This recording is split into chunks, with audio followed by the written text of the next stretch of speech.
कहते हैं कि अनादि वासना से युक्त जो क्षणिक ज्ञान है, इसमें धारा प्रवाह के रूप में जीवत्व चलता रहता है। द्रव्य में जीवत्व है, ये चार्वाक का मत है, और काल में जीवत्व है, ये बौद्ध मत है। और जीव देश में तैरा करता है, कभी लंबा हो जाता है और कभी छोटा हो जाता है, और कभी अलोक आकाश के शिरोभाग में पहुंच जाता है ना। देश प्रधान चैतन्य का निरूपण करने वाला जैन मत है, काल प्रधान चैतन्य का निरूपण करने वाला बौद्ध मत है, द्रव्य प्रधान चैतन्य का निरूपण करने वाला चार्वाक मत है। और तीनों की प्रधानता से निरूपण करने वाला वैदिक मत एक है, अवान्तर उसको बोलते हैं। ये जीव जो है ना, है चैतन्य। हाँ, इसके साथ देश भी है, इसके साथ काल भी है, इसके साथ वस्तु भी है, इसके साथ कर्म का संस्कार भी है, इसमें जाना आना भी है।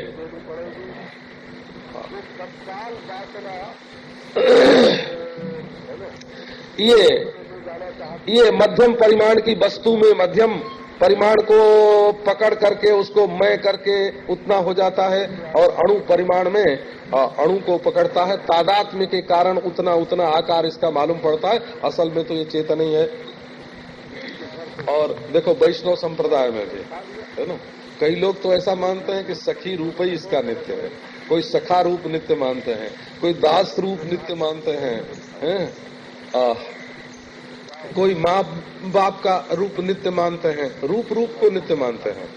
परंतु सत्य जो है नारायण, हे भगवान, सत्य बड़ा बड़ा विलक्षण है। सत्य आकृति को छोड़ो और उपादान को पहचानो, तब सत्ता मिलेगी। और वृत्तियों को छोड़ो, साक्षी को पहचानो, और अपने रूप में, साक्षी दूसरे के रूप में नहीं होता। आकृतियों को छोड़ दो तो तुम सत्य हो। आकृति के साथ तादात्म्य करोगे कि मेरी ये आकृति है, तो एक मिथ्या कल्पना के साथ तादात्म्य हो गया। आकृतियां जो हैं वो वस्तु में मिथ्या कल्पना होती हैं,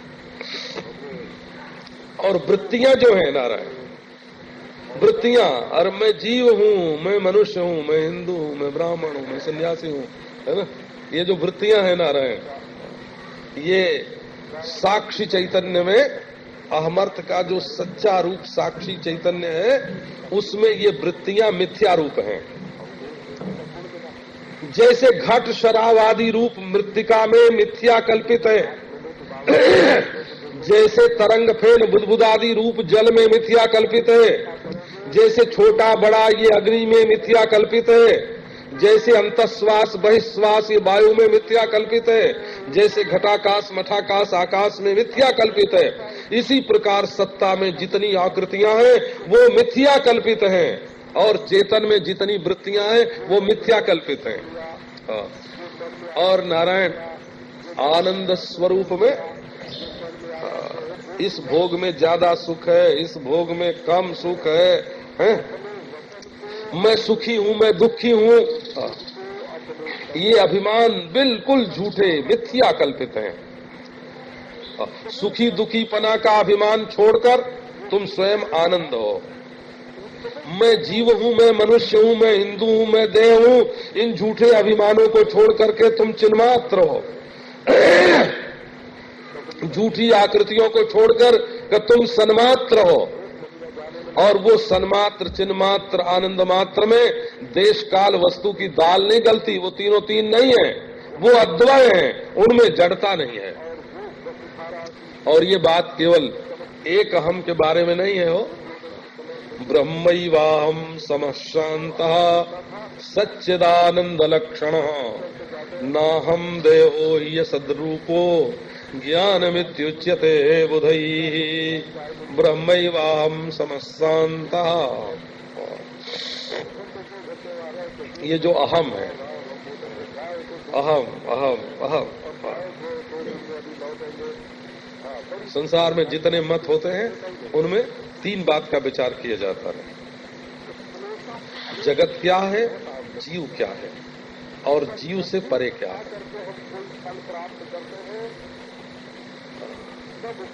तो इन तीनों का विचार कब तक होता है? जब तक अहम बुद्धि रहती है। विचार का आधार अहम बुद्धि है, और ये अहम बुद्धि में से बुद्धि छोड़ दो, केवल अहम को रहने दो, और अहम में से हम को छोड़ दो, केवल आ को रहने दो। हम में क्या क्या है? हंति हन्यते इति हम, जो मारता है और मारा जाता है उसका नाम है हम। अहम माने न हम, न मरे न मारे। अहम न हन्यते न हंति इति अहम। न जहाति न हीयते, ये कभी छोड़ता नहीं है और छोड़ा जाता नहीं है। न जहाति न हीयते न हन्यते न हंते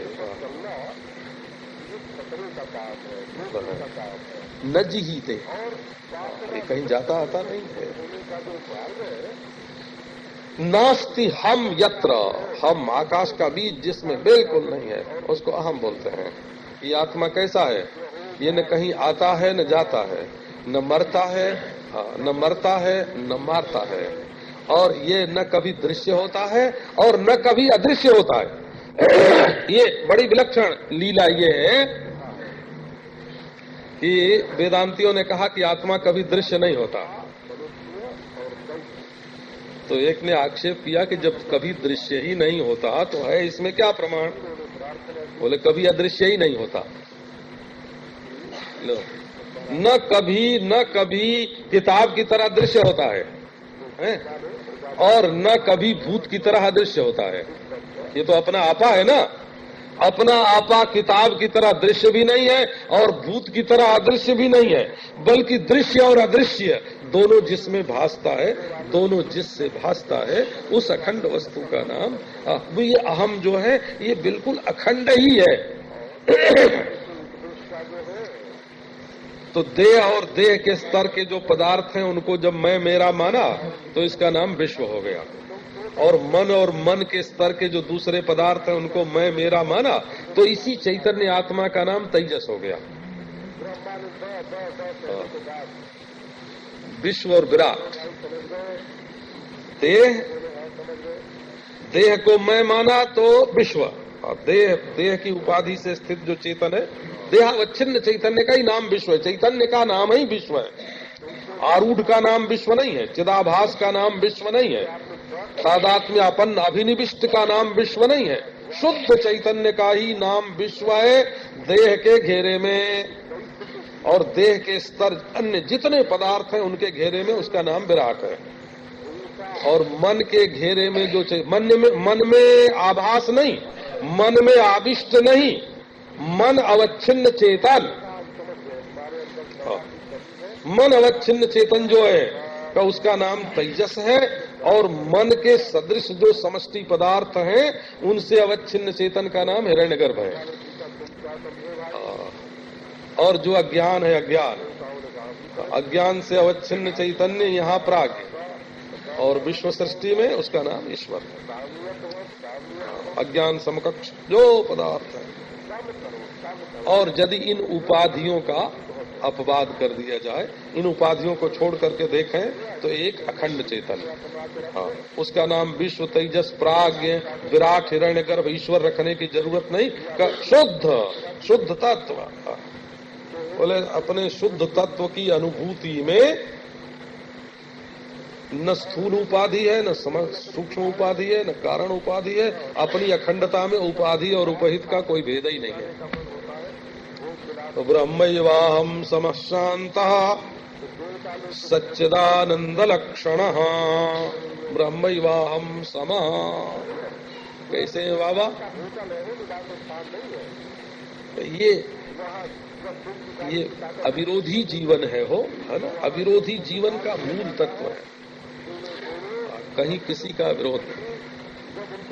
आप समझते हैं एक आंदोलन होता है ना, आंदोलन संघर्ष होता है, तो अपनी अपनी प्रकृति होता है। जो आंदोलन करते हैं उनका भी हम विरोध नहीं करते, जो संघर्ष करते हैं उनकी प्रकृति है, वो अपना संघर्ष करें। जो आंदोलन करते हैं वो करें, जो विरोध करते हैं वो करें, जो निरोध करते हैं तो वो करें। परंतु ये ब्रह्म तत्व जो है, चोर और साहूकार दोनों सपने में एक ही साथ भासते हैं, ऐसा है। अधिष्ठान एक और प्रकाश एक है, मूल तत्व एक और प्रियता एक से। सम का बड़ा बड़ा विलक्षण अर्थ है। बंबई के लोग नारायण अगर ऐसा समझने लगे हैं कि गिरुआ पहन के जो साधु आ गया है ना, या चंदन लगा के जो साधु आ गया, केवल पेश ही साधु है, तो केवल वेश साधु है, केवल उपदेश साधु है। नहीं, एक जीवन ऐसा जीवन है जिसमें ईश्वर के साथ मतभेद नहीं है। क्यों? जिसमें कोई दिशा पराई नहीं है, जिसमें संस्कृति का कोई रूप अनिष्टकारक नहीं है। क्यों? एक ऐसा ज्ञान है जिसमें अनादिकाल से प्रवाह रूप नित्य संस्कृति की धारा में संस्कृति का कोई रूप अप्रिय नहीं है। प्रकृति की वर्तमान में अनेक अभिव्यक्तियां हो रही हैं जिसमें किसी भी व्यक्ति का रूप अप्रिय नहीं है, कोई अभिव्यक्ति अप्रिय नहीं है। तेरी मौज हो चंद्रमा के रूप में चमक और तेरी मौज हो राहु के रूप में चमक, तू मेरा प्यारा है। और ये नारायण अविरोधी जीवन, अनिरोधी जीवन,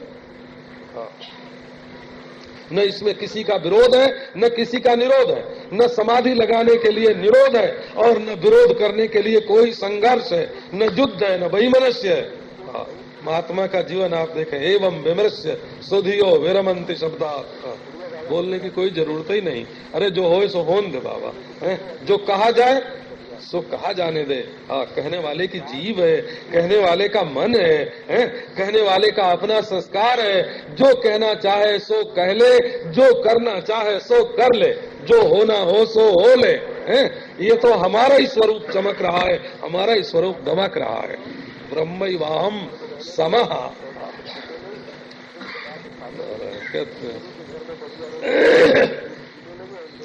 सेवा करना साधु है, उपकार करना साधु है ना, दवा करना साधु है ना, समाज सुधार करना साधु है, प्रचार करना साधु है, संस्कार करना साधु है, उपदेश करना साधु है। अरे जो हो रहा है सो सब साधु ही है। वाच्यम बचो वाच्यम तमो ज्योतिस्त्वयं स्वयं। ये ब्रह्मविद क्या है, ब्रह्मज्ञानी क्या है? तो वही सूरज होकर चमक रहा है और वही अंधकार होकर फैल रहा है, वही वक्ता है, वही वचन है, वही वाच्य है, वही स्थूल है, वही सूक्ष्म है, वही कारण है। उसके सिवाय दूसरी कोई वस्तु नहीं है। ऐसी शांति की अचल प्रतिष्ठा, जीवन मुक्ति दूसरी चीज होती है। बोला जीवन मुक्ति बड़ी विलक्षण वस्तु है। ये अवधूत का जीवन बड़ा विलक्षण है। ये पुरोहित नहीं है। पुरोहित जीवन का नाम पुरोहित जीवन का नाम फकीर नहीं है। पुरोहित जीवन दूसरा होता है, पादरी जीवन दूसरा होता है, मौलवी जीवन दूसरा होता है, पुरोहिती जीवन दूसरा होता है।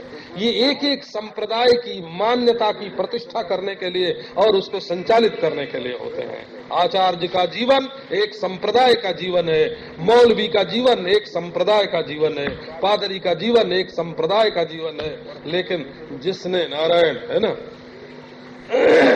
जिसने उस परमात्मा को प्राप्त कर लिया है और जिसमें कोई संप्रदाय ही नहीं है, तो उसमें कहाँ मौलवी और कहाँ पुरोहित और कहाँ पादरी, कहाँ ग्रंथी उसमें होगा?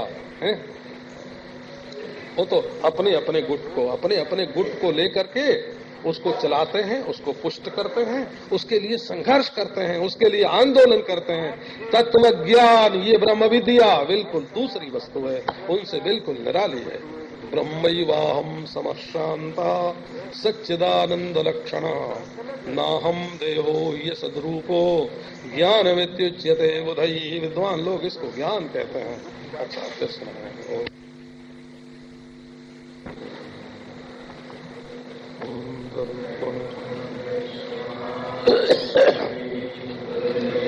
निजान्तर्गतं पश्यन्नाभूतं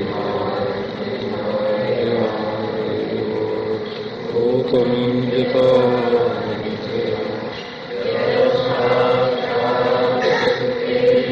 अबोधसमये स्वात्मानं तस्मै नमः।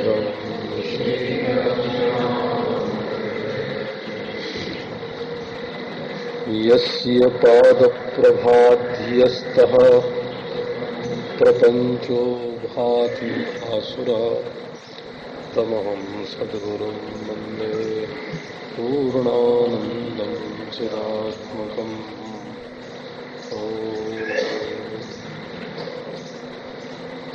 प्रभाध्यस्तः,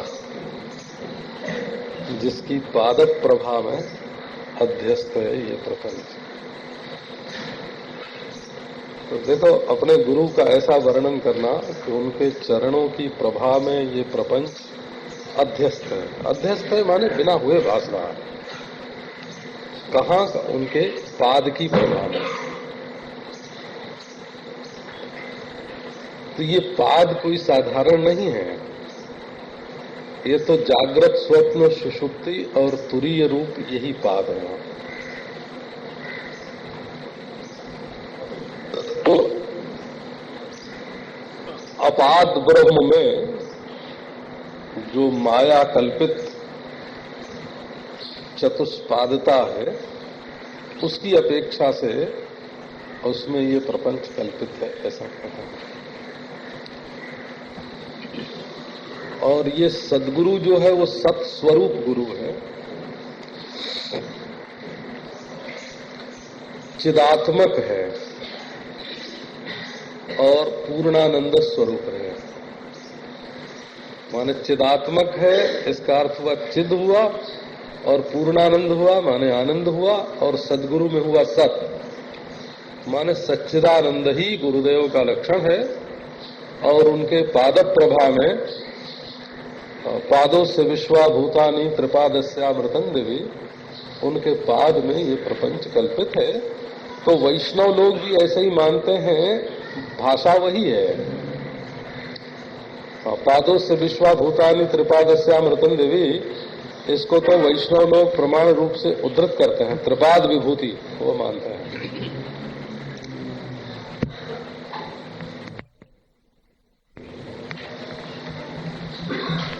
अब आओ ब्रह्मैवाहम समः शांतः सच्चिदानंद लक्षणः, इस पर विचार करें। जब तक तुम अपने को व्यक्ति मानते हो ना, हड्डी मांस चाम का ये आकृति विशेष जो कल्पित है तत्व है, तभी तक गुरु भी व्यक्ति विशेष रहता है।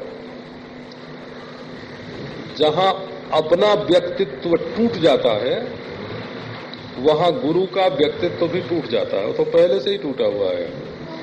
वो तो हमारे व्यक्तित्व के साथ ही गुरु के व्यक्तित्व का बंधन है। जब तक तुम अपने को बद्ध समझते हो, तब तक गुरु मुक्त है। और जब तुम अपने को ब्रह्म जानोगे तो गुरु को भी ब्रह्म ही जानोगे। ऐसा नहीं है कि गुरु आदमी रह जाए और तुम ब्रह्म हो जाओ।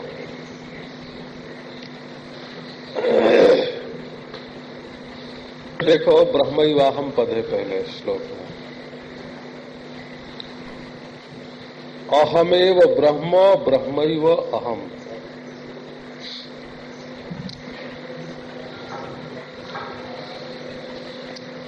भाषा में भी है, यदि कोई कहे कि अहमेव ब्रह्म, मैं ही ब्रह्म हूं, माने ये जो मैं जो भीतर होता है ना, तो इसके साथ जितना बाहर का खुराफात जुड़ गया है, बाहर की इल्लत जुड़ गई है, उपाधि जुड़ गई है। और उर्दू वाले हमारे संस्कृत की उपाधि को इल्लत बोलते हैं। जैसे किसी के साथ कोई इल्लत लग गई तो बोले वैसे ही अपने साथ जब तक उपाधि लगी हुई है, मैं पंजाबी हूं, मैं सिंधी हूं, मनुष्य में कहाँ है पंजाबी पना सिंधी पना? पंजाब और सिंध तो भूगोल का एक अंग है। मैं राजस्थानी हूं, मैं गुजराती हूं, मैं महाराष्ट्र हूं। ये प्रांत तो पृथ्वी के अवयव हैं, वो मनुष्य में कहाँ जुड़ते हैं? तो भूगोलगत जो विशेषता है उसको अपने ऊपर जोड़ लेना और उसके कारण राग द्वेष करना, ये इल्लत लगाना है अपने साथ का। आ बैल मोह मार, अब लड़ो इसके लिए। तो ये लगाई हुई ऊपर से थोपी हुई इल्लत है वो, है ना, अपनी चीज नहीं है ये। हाँ, जैसे बैल के शरीर में इल्ली लग जाए, वैसे ये तुम्हारे स्वरूप में बाहर का कीड़ा लगा हुआ है, ये तुम्हारा स्वरूप नहीं है।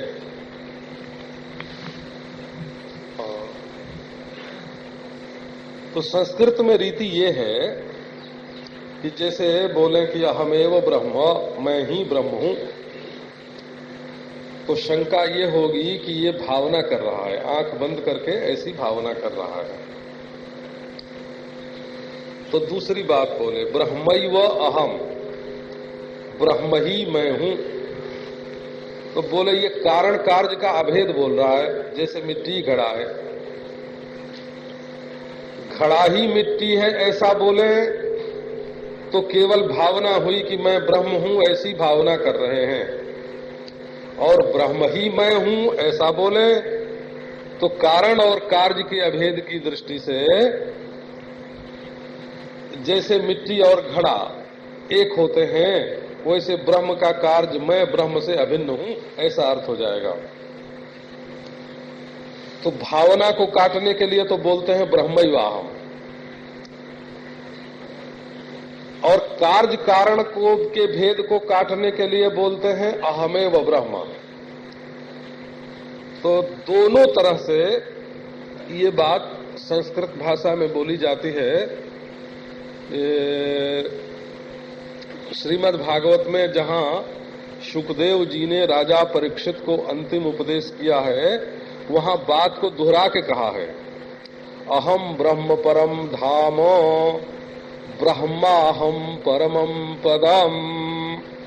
ब्रह्म मैं हूं, मैं ब्रह्म है।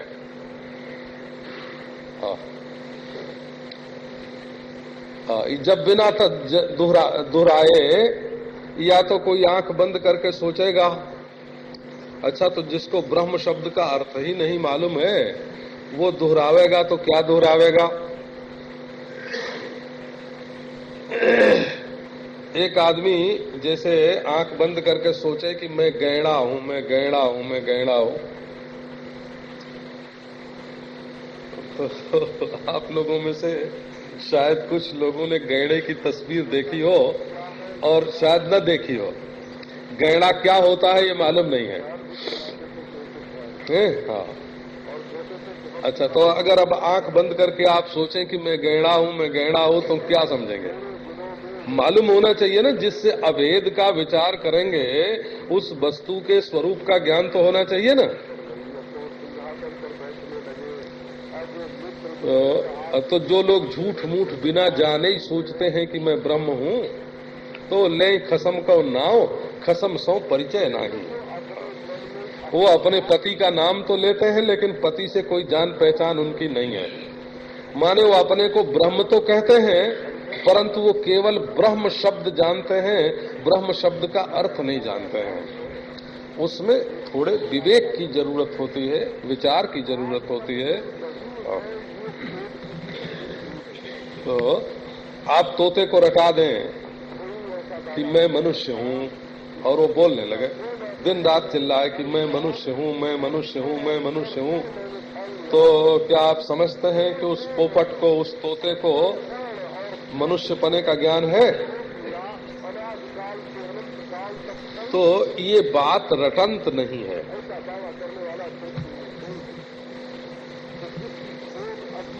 अब बोले कि अच्छा दोनों ब्रह्मैवाहम,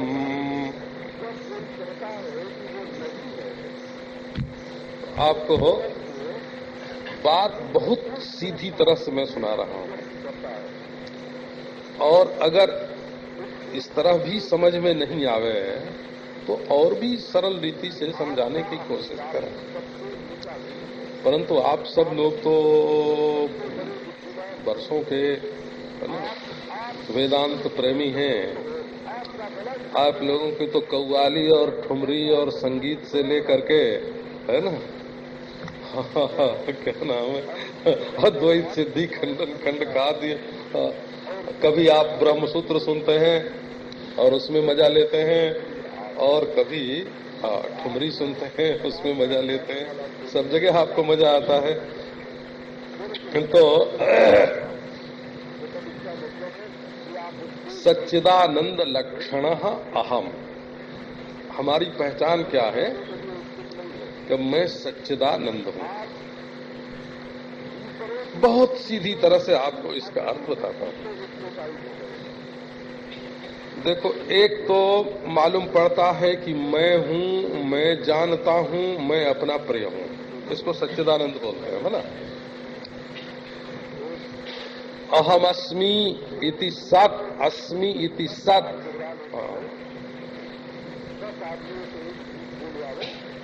मैं हूं, मैं जानता हूं।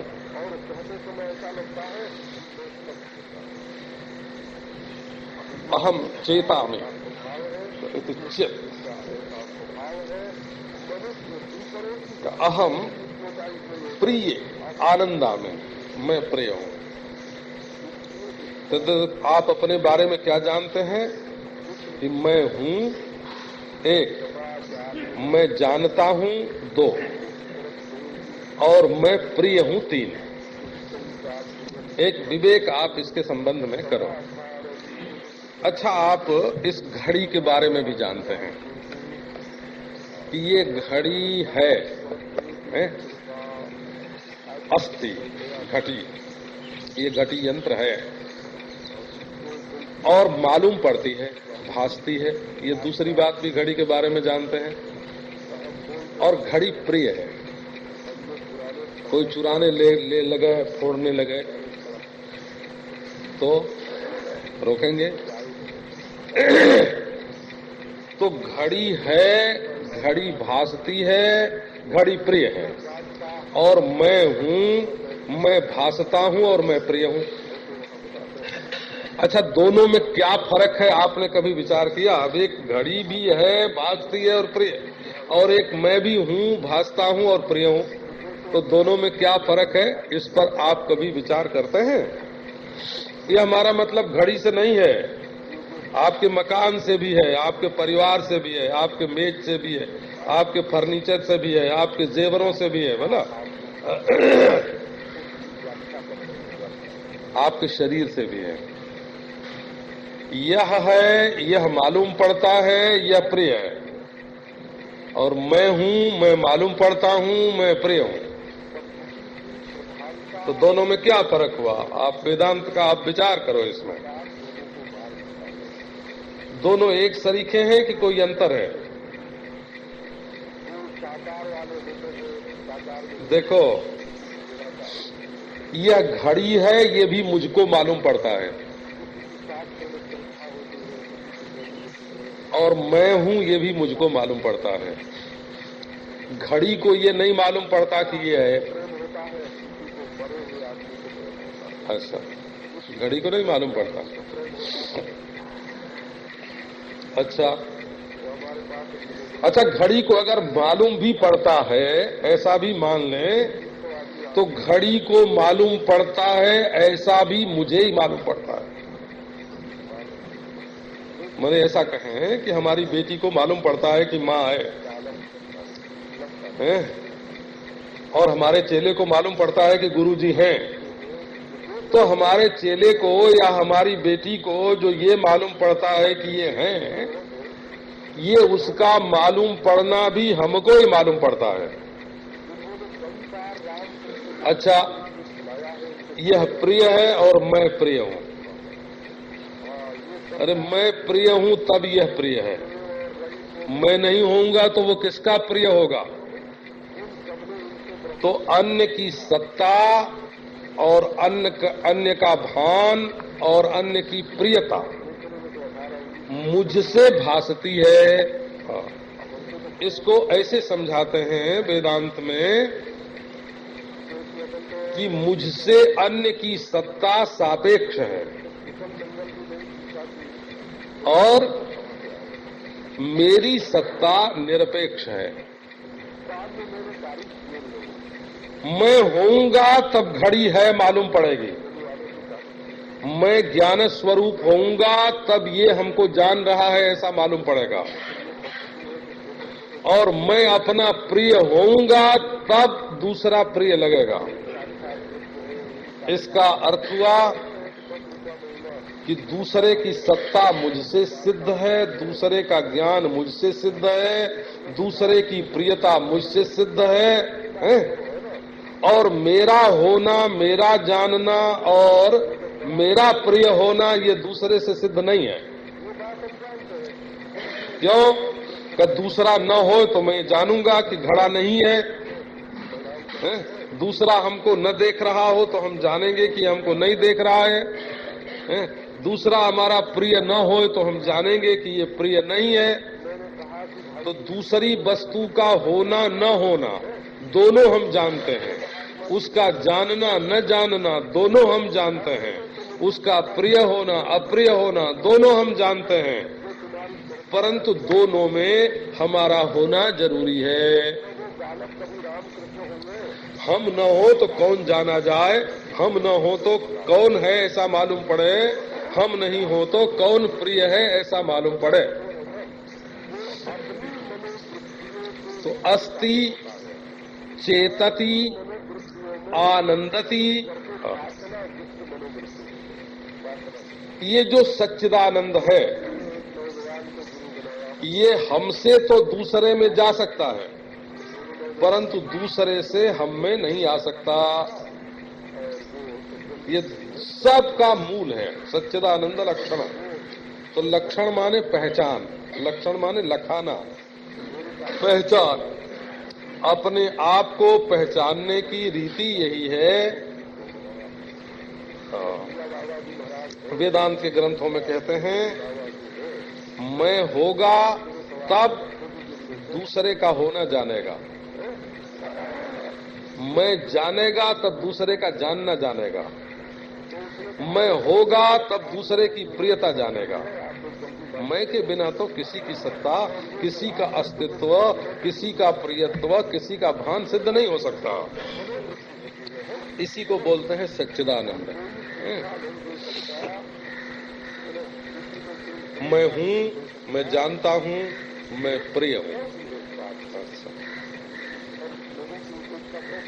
अब देखो इसके बाद दूसरी बात शुरू होगी।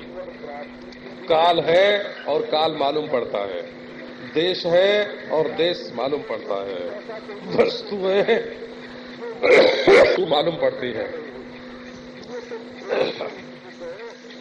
ये बात किससे सिद्ध होती है?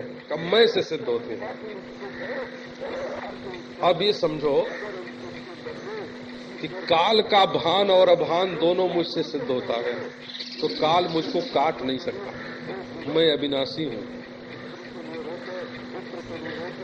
अच्छा, मान लो काल ने काट दिया, शरीर को काट दिया, मन को काट दिया, बुद्धि को काट दिया, त्रिविध शरीर को काट दिया, तो वो काटना सिद्ध होगा कि नहीं होगा?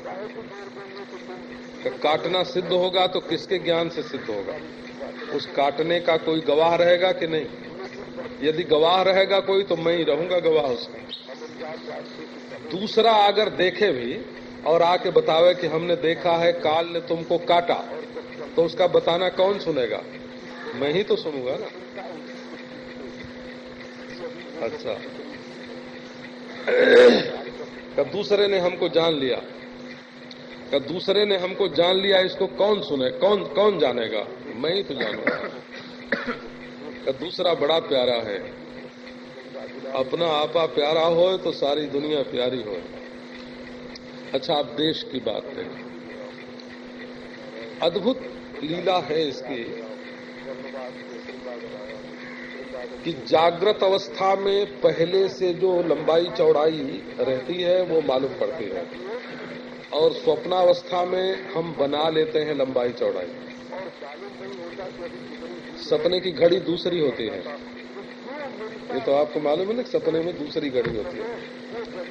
रात को सपना देखेंगे और उसमें जागृत अवस्था का जागृत अवस्था की दृष्टि से तो होगा रात का 1 बजे, 2 बजे, 4 बजे, और वो सपने में कितना होगा? कि सपने में दिन होगा। जागृत में हम भारतवर्ष में होते हैं और सपने में यूरोप में होते हैं।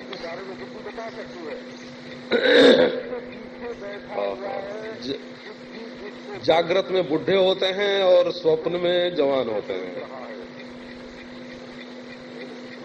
जागृत में उम्र 100 बरस की होवे, 80 बरस की होवे, 70 बरस की होवे, तो सपने में मालूम पड़ेगी अभी तो 16 बरस की है, 20 बरस की है। जो मित्र यहाँ नहीं है सो दिखेगा। तो स्वप्न में जो बनाने का सामर्थ्य है वो किसमें है? ये उपनिषद में बताया है कि हमारा मन कितना शक्तिशाली है, इस बात का नमूना देखने के लिए रोज स्वप्न आता है। कितना शक्तिशाली है, मीलों लंबा देश बना दे, है ना। यूरोप और एशिया की यात्रा कर लो सपने में, चले जाओ अमेरिका, अफ्रीका घूम जाओ। किसने बनाया? बोले मन ने। अच्छा, जवान और बुढ़े का अंतर किसने मिटा दिया? हमारे मन ने। दिन और रात का फर्क किसने मिटाया? कि हमारे मन ने। शत्रु और मित्र का फर्क हम किसने मिटाया? कि हमारे मन ने। आप अपने मन को क्या मामूली समझते हैं? अत्र एष पुरुषः स्वयं ज्योतिर्भवते, स्वयं ज्योति बना होता है। अच्छा देखो, फिर और सामर्थ्य देखो, क्या सामर्थ्य है। सबको समेट कर सो गया। वो सपने का राज्य कहाँ गया? हाथी घोड़ा कहाँ गया?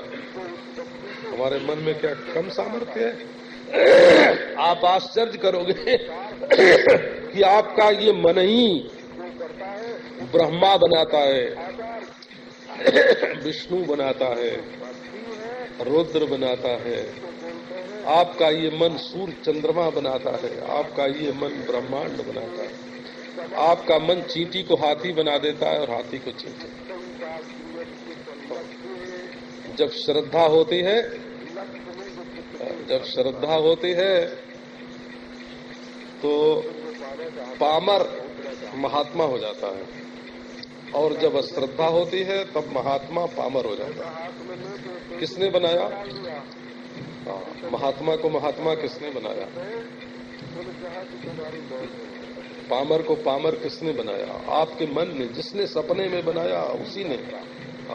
आप जागृत और स्वप्न के भेद पर विवेक करें तब मालूम पड़ेगा। एक अवस्था को जो लोग छोड़ देते हैं विचार करने में, हमारे जीवन के क्रम में 3 अवस्थाएं होती रहती हैं। उनमें से विचार करने के समय बोले एक को छोड़ करके हम विचार करेंगे, बिल्कुल अधूरा विचार होगा। घर में हिसाब, पैसे का कुछ हिसाब लगाना हो और थोड़े से नोट निकाल के उसमें से बिना गिने अलग रख दीजिए, तो आपका हिसाब ठीक होगा? कभी ठीक नहीं होगा, क्योंकि बिना गिने छोड़ दिया उसको, स्वप्न को नहीं समझा। सुषुप्ति को, सुषुप्ति वो समय आता है जब आप बिल्कुल रुद्र संहार, कुछ नहीं, तत्र माता अमाता भवती, वहां मां नहीं रहती, देवा अदेवा भवन्ति, देवता देवता नहीं रहते, पिता अपिता भवति, वहाँ बाप नहीं रहता, तत्र वेदा अवेदा भवन्ति, वहाँ वेद अवेद हो जाते हैं। सुषुप्ति में कहाँ वेद है, कहाँ देवता है, कहाँ माता है, कहाँ पिता है, सबके अंधकार को, अभावग्रस्त उस अवस्था को कौन देखता है? आप देखते हैं। तो देखो, उस सुषुप्ति में देश काल वस्तु का बीज रहता है, और स्वप्न में देश काल वस्तु की योजना रहती है, कल्पना रहती है, और जागृत में देश काल वस्तु मूर्तिमान होकर के रहते हैं। लेकिन तुम जब ये तीनों रहते हैं तब भी, जब इनकी कल्पना रहती है तब भी, जब ये बीजात्मक हो जाते हैं, बिल्कुल अंधकार नहीं भासते हैं, तब भी तुम रहते हो, और स्वयं ज्योति, स्वयं प्रकाश। इसी से तुम इतने सूक्ष्म हो कि देश तुमको सीमित नहीं कर सकता, माने तुम्हारी व्यापकता को देश काट नहीं सकता। ये नहीं कि जितना बड़ा हिंदुस्तान है उतना बड़ा मैं हूं, फिर अच्छा जितनी बड़ी धरती है उतना बड़ा मैं हूं, अच्छा जितना बड़ा ब्रह्मांड है उतना बड़ा मैं हूं, अच्छा जितनी दूर में कोटि कोटि ब्रह्मांड रहते हैं उतना बड़ा मैं हूं। कोई भी ऐसी वस्तु नहीं है सृष्टि में जो हमारे विस्तार को कहीं भी न्यून कर सके, इसी को ब्रह्म बोलते हैं। ऐसा कोई काल नहीं है। देखो ये संस्कृतियां हैं, है ना, जो लोग बड़े बूढ़े हैं यहाँ, 50 वर्ष के पहले आप गांधी टोपी पहनते थे, 60 वर्ष के पहले गांधी टोपी आप पहनते थे। अच्छा, वो मुसलमानों के पहले वो जो है ना, वो अरे लखनवी हो, वो लखनवी टोपी, हाँ, क्या पहनते थे? तो ये जो संस्कार है ना, बगलबंदी पहनना कि कुर्ता पहनना कि कोट पहनना, ये देश और काल के संबंध से है, और गर्मी और सर्दी के संबंध से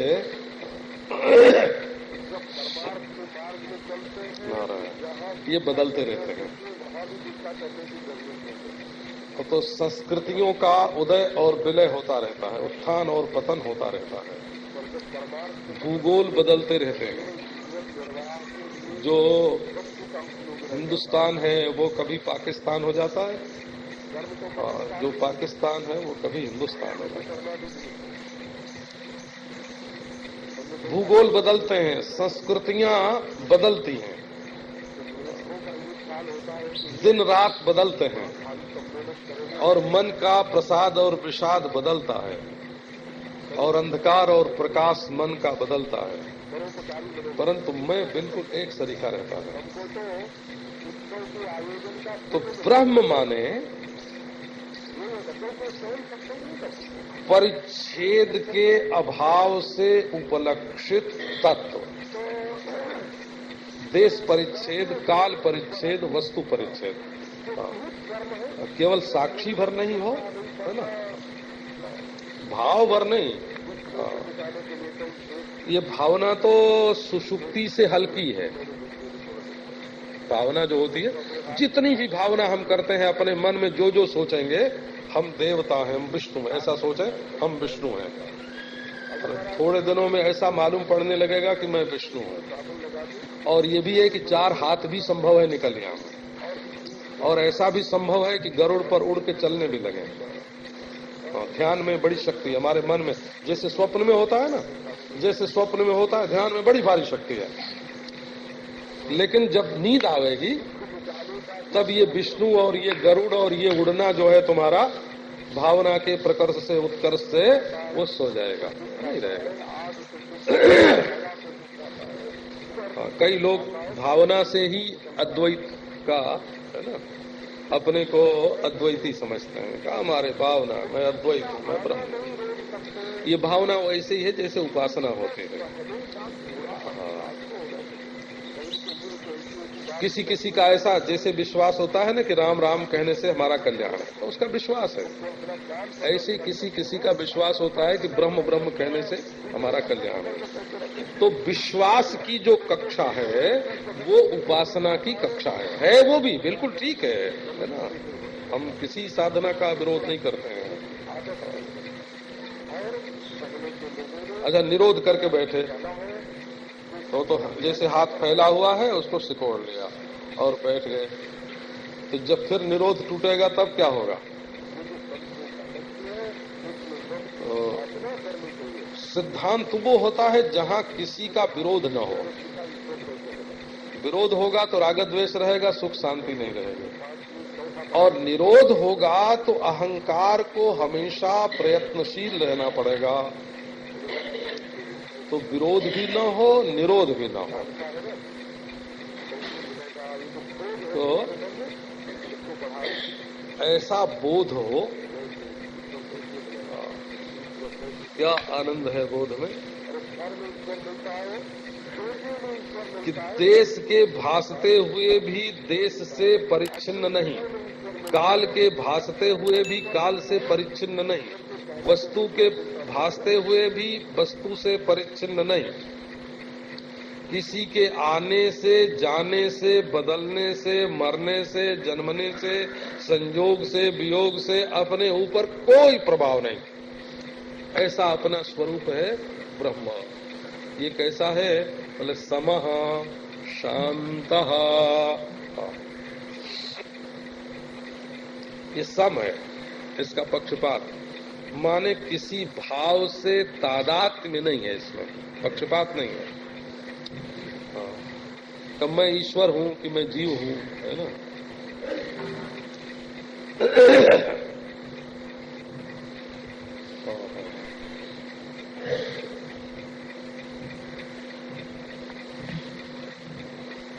सम माने मैं मनुष्य हूं, ये भी एक पक्षपात है, ये भी एक पक्ष है वो, मैं मनुष्य हूं। कई लोग तो अपने को मनुष्य भी नहीं समझते हैं, अपने को ब्राह्मण समझ के क्षत्रिय का तिरस्कार करते हैं, अपने को गृहस्थ समझ के साधु का तिरस्कार करते हैं।